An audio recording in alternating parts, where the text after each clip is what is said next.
Hey, this is Heather from the Renaissance English History Podcast, and this is your Tudor Minute for January the 17th. Today in 1562, Catherine de' Medici of France issued the Edict of Saint-Germain. This was the official recognition in France of the French Protestants or Huguenots, and it tried to walk a middle line in Catholic France.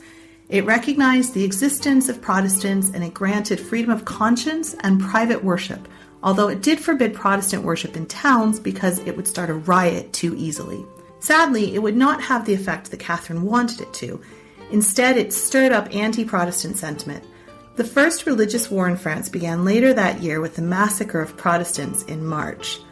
This is important to England because it was the massacre of St. Bartholomew's Day a decade later that would so affect Elizabethan Protestants. French Huguenot refugees poured into England telling their horror stories of the massacre, which lasted for weeks, and it led England to deeply fear the Catholics and what they might do if they were to seize control in England.